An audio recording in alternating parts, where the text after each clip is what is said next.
Hello दोस्तों, बहुत time हो गया आपसे मुलाकात किए हुए। और इस दौरान पिछले 1 साल के दौरान मैं बहुत सारे कॉलेजेस में गया, स्टूडेंट से मिला, स्कूल्स में गया। और क्योंकि मेरा टॉपिक मेंटल हेल्थ ही है तो मेंटल हेल्थ के अराउंड मैंने बहुत सारी बात की।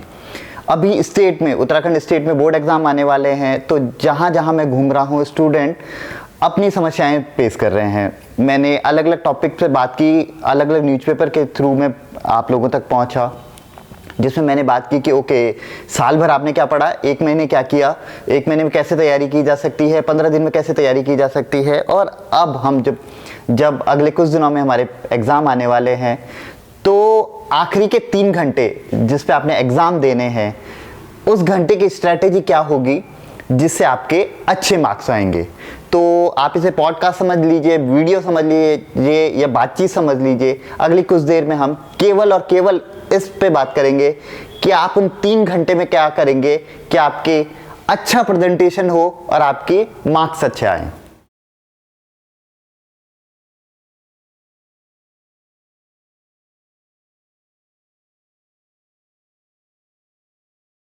तो सबसे पहला टॉपिक जिससे मैं बात करना शुरू कर रहा हूँ वो टेक्निकल नहीं है, वो माइंडसेट का इश्यू है। जिस एज ग्रुप में है ना हम, 9, 10, 11, 12, जिस एज ग्रुप में अधिकतर हमें लगता है कि या तो फिर कोई हमें समझ नहीं पा रहा है, या तो फिर हम किसी को बेवकूफ़ बना देंगे। तो बोर्ड स्टूडेंट खासकर ये ध्यान रखिए, आप अपनी कॉपी के रिगार्डिंग ऐसा कुछ भी मिसकंसेप्शन मत पालिए कि मैं कुछ भी लिख दूंगा और मार्क्स आ जाएंगे। आपने बहुत सारी कहानियां सुनी होंगी कि उसने कोई भी कहानी लिख दी थी और उसके अच्छे मार्क्स आ गए। चमत्कार नहीं होता है। जो टीचर, जो फैकल्टी आपकी कॉपी चेक कर रही है, उसे बहुत एक्सपीरियंस है।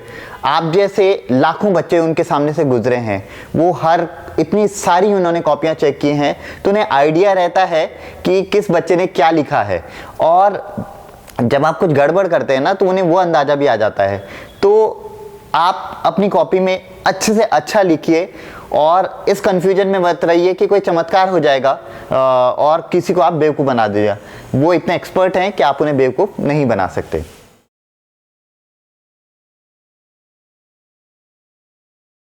अब आते हैं लिखने के टूल्स पे। हमारे पास पेन लिखने का टूल्स होता है, तो ब्लैक पेन और blue pen. Black pen heading के लिए और ब्लू पेन राइटिंग के लिए। इन दोनों पेन्स के अलावा आप कोई भी पेन इस्तेमाल मत कीजिए। बहुत बार स्टूडेंट अपने कलरफुल दिखाने के चक्कर में रेड पेन, ग्रीन पेन या कोई और पेन इस्तेमाल करते हैं। ये स्ट्रिक्टली प्रोहिबिटेड है। आप इस तरीके का कोई भी पेन इस्तेमाल मत कीजिए। और सबसे इम्पॉर्टेंट, जिस पेन से आप बोर्ड एग्जाम देने वाले हैं, वो आप जिस दिन बोर्ड एग्जाम है उस दिन सुबह गए और आपने कोई नया पेन उठा लिया, मार्केट से नया पेन उठा लिया, ऐसा बिल्कुल मत कीजिएगा। आप जिस पेन से बोर्ड एग्जाम देने वाले हैं, आप उससे प्रैक्टिस कीजिए, कम से कम 3-4 बार प्रैक्टिस कीजिए। ये आपके टाइम मैनेजमेंट में भी आएगा, क्योंकि उस पेन के साथ आपका हाथ फिट हो जाता है। वो आपकी स्पीड को मैनेज कर सकते हैं, आप उस पेन से अपनी स्पीड मैनेज कर सकते हैं। तो वो आपके हाथ को सपोर्ट करेगा और आपका अच्छा खासा टाइम बचेगा। और आप, क्योंकि ऐसी कंडीशन में अगर जब आप बोर्ड एग्जाम में हैं और वो पेन नहीं चला, तो आप परेशान हो सकते हैं। तो इस कंडीशन को रोकिए। आप नए पेन बिल्कुल इस्तेमाल मत कीजिए, उन पेन को इस्तेमाल कीजिए जिनसे आप 2-3 दिन पहले से लिख रहे हैं।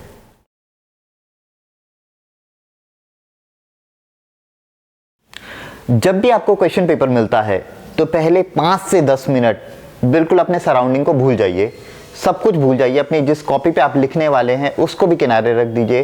पहले 5 से 10 मिनट आप उस पेपर को पढ़िए।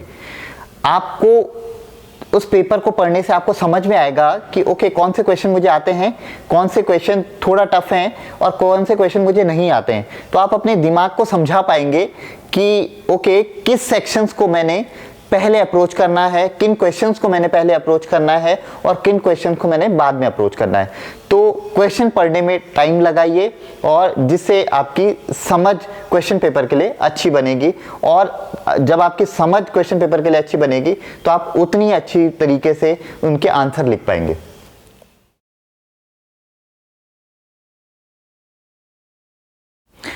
आपका क्वेश्चन पेपर अलग अलग सेक्शन में बटा रहता है, तो आप जब क्वेश्चन पेपर सॉल्व कर रहे हैं तो ध्यान दीजिए कि आप सारे क्वेश्चन, मतलब एक सेक्शन के सारे क्वेश्चन एक साथ करने की कोशिश कीजिए।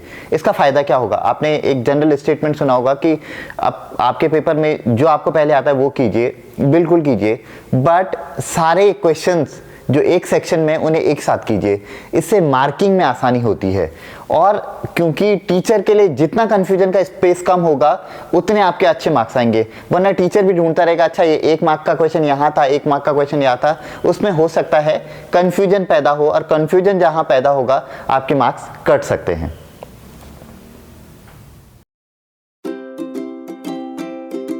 ठीक है, उन विषयों में जिसमें डायग्राम आते हैं तो आपको ध्यान रखना है कि आपको पिकासो नहीं बनना है, आपको दुनिया की सबसे खूबसूरत पेंटिंग अपनी कॉपी में नहीं बनानी है, आपको डायग्रामेटिक रिप्रेजेंटेशन करना है ताकि आप समझा सको कि आपको डायग्राम आता है, और उसकी लेबलिंग अच्छे से कीजिए।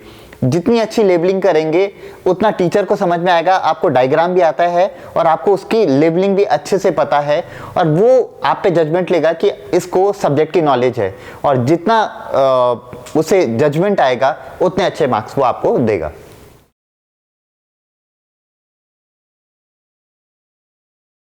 बोर्ड परीक्षा देते हुए यह ध्यान रखना बहुत जरूरी है कि आपका जो क्वेश्चन पेपर है वो अलग अलग मार्क्स में बटा हुआ है। उस पर 1 नंबर के क्वेश्चन है, 2 नंबर के क्वेश्चन है, 4 नंबर के क्वेश्चन है, या उससे ज़्यादा के क्वेश्चन हो सकते हैं।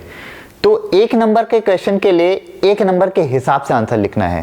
वो एक वर्ड हो सकता है, या 1 नंबर के क्वेश्चन में मैक्सिमम 2 लाइन से ज़्यादा मत जाइए। ऐसे ही 2 नंबर के क्वेश्चन के हिसाब से आप आंसर डिज़ाइन कीजिए, और 4 नंबर के क्वेश्चन के हिसाब से आप आंसर डिज़ाइन कीजिए। ये आपको टाइम को बचाएगा, और बहुत बार ये देखा गया है क्योंकि वो टॉपिक आता है तो आपने 1 नंबर के क्वेश्चन में भी बहुत डिटेलिंग लिखना शुरू कर दिया। आप अगर 4 पेज भी लिखेंगे 1 नंबर के क्वेश्चन में, जो बहुत बार अधिकतर स्टूडेंट गलती करते हैं, फिर भी जब उस क्वेश्चन में 1 ही नंबर मिल रहे हैं तो अधिकतम वो 1 ही नंबर दे सकता है। ये आपका टाइम किल करेगा। इस तरीके की गलतियां मत कीजिए। क्वेश्चन के नंबर के हिसाब से अपने आंसर डिजाइन कीजिए, जिससे टीचर आपकी अंडरस्टैंडिंग समझेगा और आपको अच्छे मार्क्स देगा।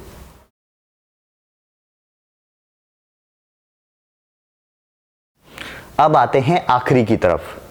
क्वेश्चन पेपर में बहुत बार हम जब अटेम्प्ट कर रहे होते हैं तो आंसर सीट में बहुत बार हम खाली स्पेस छोड़ देते हैं, ये सोचते हुए कि इसे हम बाद में करेंगे। कोशिश कीजिए उस खाली स्पेस को आप बाद में भर दें, बट अगर आप खाली स्पेस बाद में नहीं भर पाए तो उसे कट कीजिए या पीटीओ जरूर लिख दीजिए। बहुत बार क्योंकि कॉपी चेकिंग का एक स्पीड प्रोसेस होता है तो पॉसिबल है कि कॉपी उस पेज के बाद चेक ना हो, कंफ्यूजन स्पेस पैदा हो सकता है। तो इस तरीके का अपनी कॉपी में कोई भी कंफ्यूजन स्पेस पैदा मत कीजिए, कोई भी जगह खाली मत छोड़िए। अगर कोई पेज खाली छूट जाता है उस पर पीटीओ जरूर लिख दीजिए, और रफ वर्क की कंडीशन में रफ वर्क को जरूर आप काट दीजिए और ऊपर रफ वर्क जरूर लिख दीजिएगा।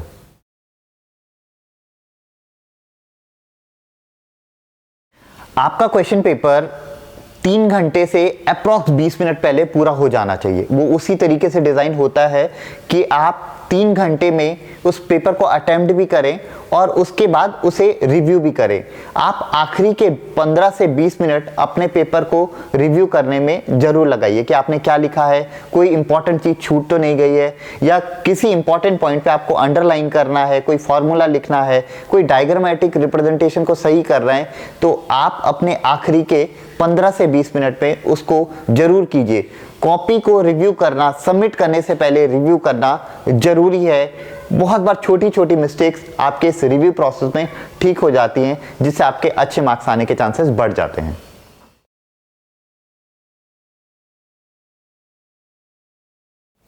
बहुत सारे स्टूडेंट ये गलती करते हैं कि जो क्वेश्चन उन्हें नहीं आते हैं या कम आते हैं वो उन्हें छोड़ देते हैं।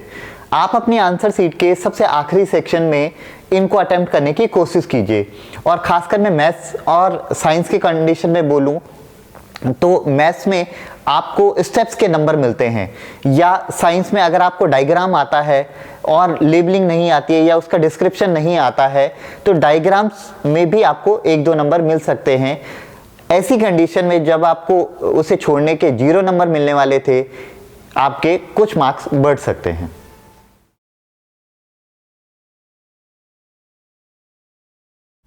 लास्ट में जिस 15 मिनट में रिव्यू सिस्टम की मैंने बात की थी, आप अपनी कॉपी, अगर आपने बी कॉपी ली है तो उसे अच्छे से ज्वाइंट कीजिए।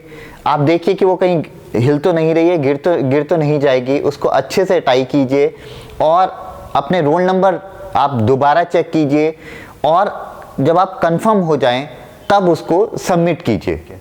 इस वीडियो में हम लोगों ने डिस्कस किया कि आप क्या क्या स्टेप्स अपना के उन 3 घंटों का बेहतर इस्तेमाल कर सकते हैं, आप कैसे इफेक्टिव टाइम मैनेजमेंट कर सकते हैं, आप कैसे ज़्यादा से ज़्यादा क्वेश्चन अटेम्प्ट कर सकते हैं, कैसे कन्फ्यूजन का स्पेस कम कर सकते हैं जिससे उस कॉपी को टीचर को पढ़ने में मजा आए और आपको ज़्यादा से ज़्यादा मार्क्स दे।